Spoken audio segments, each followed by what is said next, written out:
आकाशवाणी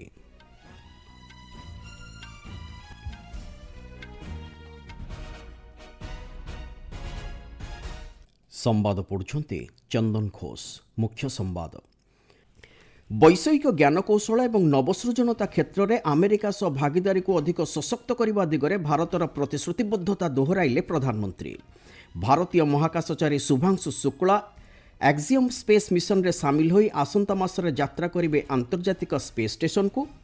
देश में गत 10 वर्ष मध्य इलेक्ट्रोनिक सामग्री उत्पादन 5 गुण और रप्तानी हार में 6 गुण वृद्धि। उपग्रह भित्तिक टोल व्यवस्था देशव्यापी आसंता मास पहिलारू आरंभ करने संपर्कित कौनसी निष्पत्ति निया जाई नाही बोली केंद्र सरकार को स्पष्टोक्ति। एवं आईपीएल क्रिकेट रे आउ किछि समय पर रॉयल चैलेंजर्स बेंगालुरु एवं पंजाब किंग्स मध्य हेबो मुकाबिला। वैषयिक ज्ञानकौशल और नवसृजनता क्षेत्र में युक्तराष्ट्र अमेरिका सहित भागीदारी को अधिक सशक्त करने दिगरे प्रधानमंत्री नरेंद्र मोदी भारतर प्रतिश्रुतिबद्धता दोहराइछंती। आज श्री मोदी टेस्लार मुख्य कार्यनिर्वाही एलन मस्क सहित विभिन्न गुरुत्वपूर्ण प्रसंग में टेलीफोन जोगे आलोचना करने पर सामाजिक गणमाध्यम यह सूचना देइछंती। से कहते गत वर्ष तांकर वाशिंगटन डीसी गस्त अवसर में श्री मस्क सहित होइथिबा विभिन्न आलोचनार विषय वस्तु समेत वैषयिक ज्ञानकौशल नवसृजनता और अन्यान्य गुरुत्वपूर्ण प्रसंग में उभय आज मत विनिमय करिछंती। महाकाश यात्रा रे भारत पुणी थरे एक इतिहास रचिबाकू जाउछि। जड़े भारतीय महाकाशचारी ग्रुप कैप्टेन शुभांशु शुक्ला आंतर्जातिक स्पेस मिशन अंशस्वरूप आसंता मासरे आंतर्जातिक स्पेस स्टेशन को यात्रा करिवे। भारतीय वायुसेना रे वर्तमान कार्यरत Shri Shukla Axiom space mission AX4 रे सामिल हेबाकू जाउछंती बोली महाकाश और आणविक शक्ति राष्ट्रमंत्री डॉक्टर जितेंद्र सिंह घोषणा करछंती। से कहछंती एही मिशन माध्यम रे भारत महाकाश यात्रा क्षेत्र में एक नूतन अध्याय सृष्टि करबाकू जाउछि। नूआदिल्ली ठारे अनुष्ठित भारतीय महाकाश गवेषणा प्रतिष्ठान इसरोर भविष्यत कार्यपंथा संपर्कित समीक्षा बैठक में जोगदेवा पर डॉक्टर सिंह यह कहते। ଏହି ଅବସରରେ ଇସ୍ରୋର ବିଭିନ୍ନ ମହାକାଶ ଅଭିଯାନ ସମ୍ପର୍କିତ ଯୋଜନା ଉପରେ ଆଲୋକପାତ କରି ଡକ୍ଟର ସିଂହ କହିଛନ୍ତି ଏ କ୍ଷେତ୍ରରେ ଆନ୍ତର୍ଜାତିକ ଭାଗିଦାରୀଙ୍କ ସହ ଭାରତ ସହଯୋଗ ବଜାୟ ରଖିଛି। ସେହିଭଳି ଗଗନଯାନ ଭଳି ପ୍ରକଳ୍ପ ଦ୍ୱାରା ମହାକାଶ ଜ୍ଞାନକୌଶଳ କ୍ଷେତ୍ରରେ ବିଶ୍ୱର ଏକ ଅଗ୍ରଣୀ ସ୍ଥାନ ନେବା ଦିଗରେ ଭାରତର ପ୍ରତିବଦ୍ଧତା ପ୍ରତିଫଳିତ ହେଉଛି। ତେବେ ଏଭଳି ପ୍ରଚେଷ୍ଟା କେବଳ ବିଜ୍ଞାନ କ୍ଷେତ୍ର ଲାଗି ଉଦ୍ଦିଷ୍ଟ ନୁହେଁ ବରଂ ଏକ ଆତ୍ମନିର୍ଭର ତଥା ବିକଶିତ ଭାରତ ଦୃଷ୍ଟିକୋଣକୁ ସାକାର କରିବା ଦିଗରେ ସହାୟକ ହେବ ବୋଲି ଡକ୍ଟର ସିଂହ ମତବ୍ୟକ୍ତ କରିଛନ୍ତି। गत 10 वर्ष मध्य देश में इलेक्ट्रोनिक सामग्री उत्पादन 5 गुण वृद्धि पाई बोली इलेक्ट्रोनिक्स और प्रजुक्तिविद्या मंत्री अश्विनी वैष्णव कहते। गुड़गांवर मनसेट ठारे आज गणमाध्यम को यही सूचना दे श्री वैष्णव कहते मेक इन इंडिया कार्यक्रम लगी इलेक्ट्रोनिक्स द्रव्य उत्पादन क्षेत्र में एभली उल्लेखनीय उन्नति देखा देइछि। सेहिभली गत 1 दशंधि मध्य यह सामग्रीर रप्तानी हार 6 गुण वृद्धि पाई वर्तमान 3,25,000 कोटी टंका अतिक्रम करिछि बोली से कहते। श्री वैष्णव कहते इलेक्ट्रोनिक्स उत्पादन क्षेत्र माध्यम वर्तमान प्राय 25 लाख लोक रोजगारक्षम हो पारिछन्ति। याछड़ा प्रधानमंत्री नरेंद्र मोदी निकट में इलेक्ट्रोनिक्स द्रव्य उत्पादन योजना को मंजूरी प्रदान करिछन्ति। यह इलेक्ट्रोनिक्स उत्पादन जैव व्यवस्था को अधिक सशक्त करने सह अधिकरू अधिक नियुक्ति सुजोग सृष्टि करिबो बोली श्री वैष्णव कहते। हाल ही में प्रधानमंत्री जी ने कैबिनेट में इलेक्ट्रॉनिक्स कंपोनेंट स्कीम अप्रूव की है, उससे और भी डेप्थ बढ़ेगी। 10 वर्षों में इलेक्ट्रॉनिक्स मैन्युफैक्चरिंग 5 टाइम्स बढ़ी है और इलेक्ट्रॉनिक्स के एक्सपोर्ट 6 टाइम्स बढ़े। करीब 25 लाख लोग रोजगार में हैं इलेक्ट्रॉनिक्स सेक्टर में। इलेक्ट्रॉनिक्स की डिजाइन कैपेबिलिटीज भारत में आने लगी। टेलीकॉम के network equipment, AI cameras, automobile electronics से रिलेटेड प्रोडक्ट्स, मेडिकल इलेक्ट्रॉनिक्स से रिलेटेड प्रोडक्ट्स, इन सब का डिजाइन मैन्युफैक्चर भारत में होने लगा है। केंद्र सरकार आज विभिन्न मंत्रालय और विभाग में नूतन सचिव नियुक्त करिछन्ते। अरविंद श्रीवास्तव को अर्थ मंत्रालय अधीन में राजस्व विभाग सचिव पूर्व नियुक्त करा जायछि।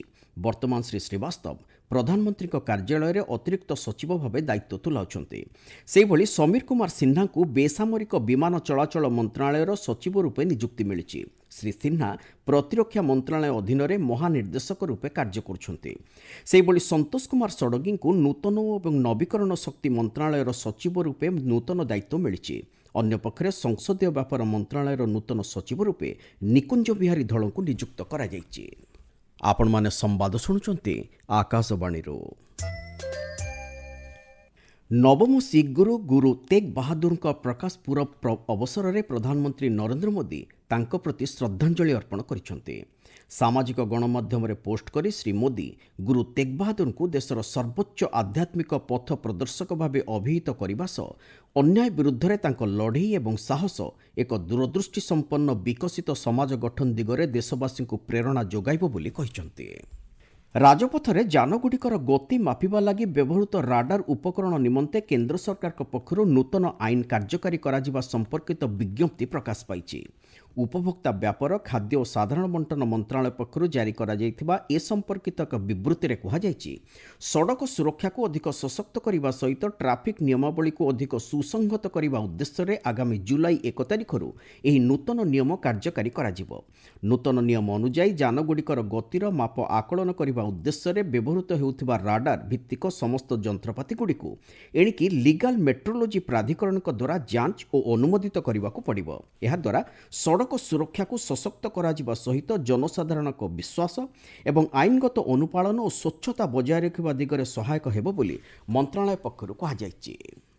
ଦେଶବ୍ୟାପୀ ଉପଗ୍ରହ ଭିତ୍ତିକ ଟୋଲ୍ ବ୍ୟବସ୍ଥା ଆସନ୍ତା ମାସ 1ରୁ ଆରମ୍ଭ କରିବା ସମ୍ପର୍କିତ କୌଣସି ନିଷ୍ପତ୍ତି ନିଆଯାଇ ନାହିଁ ବୋଲି କେନ୍ଦ୍ର ସରକାର ଆଜି ସ୍ପଷ୍ଟ କରିଛନ୍ତି। ଏ ସମ୍ପର୍କିତ କେତେକ ଖବର ଗଣମାଧ୍ୟମରେ ପ୍ରକାଶ ପାଇବା ପରେ ସଡ଼କ ପରିବହନ ଓ ରାଜପଥ ମନ୍ତ୍ରଣାଳୟ ପକ୍ଷରୁ ଆଜି ଏହି ସ୍ପଷ୍ଟୀକରଣ ଦିଆଯାଇଛି। ମନ୍ତ୍ରଣାଳୟ କିମ୍ବା ଭାରତର ଜାତୀୟ ରାଜପଥ ପ୍ରାଧିକରଣ ପକ୍ଷରୁ ଏଭଳି କୌଣସି ନିଷ୍ପତ୍ତି ନିଆଯାଇ ନାହିଁ ବୋଲି ଏହି ସ୍ପଷ୍ଟୀକରଣରେ କୁହାଯାଇଛି। ମନ୍ତ୍ରଣାଳୟ କହିଛି, ନାଗରିକମାନଙ୍କ ଯାତ୍ରାକୁ ଅଧିକ ସୁଗମ ତଥା ବାଧାମୁକ୍ତ କରିବା ଉଦ୍ଦେଶ୍ୟରେ ଦେଶର କେତେକ ନିର୍ଦ୍ଦିଷ୍ଟ ଟୋଲ୍ ପ୍ଲାଜା ଗୁଡ଼ିକରେ ସ୍ୱୟଂଚାଳିତ ନମ୍ବର ପ୍ଲେଟ୍ ଚିହ୍ନଟ ପ୍ରକ୍ରିୟା ସହିତ ଫାସ୍ଟ୍ୟାଗ୍ ଭିତ୍ତିକ ବାଧାମୁକ୍ତ ଟୋଲିଂ ବ୍ୟବସ୍ଥା କାର୍ଯ୍ୟକାରୀ କରାଯିବ। ଏହାଦ୍ୱାରା ଟୋଲ୍ ପ୍ଲାଜା ଗୁଡ଼ିକରେ ଗାଡ଼ିଗୁଡ଼ିକୁ ଅପେକ୍ଷା କରିବାକୁ ପଡ଼ିବ ନାହିଁ, ବରଂ ଅନାୟାସରେ ଟୋଲ୍ ଆଦାୟ ହୋଇପାରିବ। ପ୍ରାଥମିକ ସ୍ତରରେ ଏହି ବ୍ୟବସ୍ଥାର କାର୍ଯ୍ୟକାରିତାର ସମୀକ୍ଷା ପରେ ପର୍ଯ୍ୟାୟକ୍ରମେ ଦେଶବ୍ୟାପୀ ଏହାକୁ ଲାଗୁ କରାଯିବ ବୋଲି ମନ୍ତ୍ରଣାଳୟ ପକ୍ଷରୁ କୁହାଯାଇଛି। ଯୁଗ୍ମ ପ୍ରବେଶିକା ପରୀକ୍ଷା ଜେଇଇ ମେନ୍ 2025ର ପରୀକ୍ଷାଫଳ ଆସନ୍ତାକାଲି ପ୍ରକାଶ ପାଇବ। ଜାତୀୟ ପରୀକ୍ଷଣ ସଂସ୍ଥା ଏନ୍ଟିଏ ପକ୍ଷରୁ ଜାରି କରାଯାଇଥିବା ଏକ ବିବୃତ୍ତିରେ ଏହି ସୂଚନା ଦିଆଯାଇଛି। ଜେଇଇ ମେନ୍ 2025 ସେସନ୍ 2ର ଚୂଡ଼ାନ୍ତ ଉତ୍ତର ସୂଚୀ ଜେଇଇ ମେନ୍ ୱେବସାଇଟ୍ରେ ଆଜି ଅପରାହ୍ନରୁ ଉପଲବ୍ଧ ହେଉଛି। ପରୀକ୍ଷାର୍ଥୀମାନେ ଏହାକୁ ସେଠାରୁ ଡାଉନଲୋଡ୍ କରିପାରିବେ ବୋଲି ଏନ୍ଟିଏ ପକ୍ଷରୁ କୁହାଯାଇଛି। ଜାମ୍ବିଆରେ ଏମ୍ପକ୍ସ ସଂକ୍ରମିତଙ୍କ ସଂଖ୍ୟା 49ରେ ପହଞ୍ଚିଛି ବୋଲି ସ୍ୱାସ୍ଥ୍ୟମନ୍ତ୍ରୀ ଏଲିଜା ମୁଚିମା କହିଛନ୍ତି। ସେ କହିଛନ୍ତି, ଚଳିତ ମାସ 2ରୁ 15 ତାରିଖ ମଧ୍ୟରେ ଦେଶରେ 13 ଜଣ ନୂତନ ସଂକ୍ରମିତ ଚିହ୍ନଟ ହୋଇଛନ୍ତି। 32 ଜଣଙ୍କୁ ଇତିମଧ୍ୟରେ ଚିକିତ୍ସା କରାଯାଇ ହସ୍ପିଟାଲରୁ ଛାଡ଼ି ଦିଆଯାଇଥିବା ବେଳେ 15 ଜଣ ବର୍ତ୍ତମାନ ବାସଗୃହରେ ଏକାନ୍ତବାସ କରୁଛନ୍ତି ବୋଲି ଶ୍ରୀ ମୁଚିମା କହିଛନ୍ତି। ସେ କହିଛନ୍ତି, ଗତକାଲି ଏମ୍ପିକା ଜିଲ୍ଲା ଅନ୍ତର୍ଗତ ମୁଚିଙ୍ଗା ପ୍ରଦେଶର ଜଣେ 10 ବର୍ଷ ବୟସ୍କ ବାଳକର ଏହି ରୋଗରେ ମୃତ୍ୟୁ ହୋଇଛି।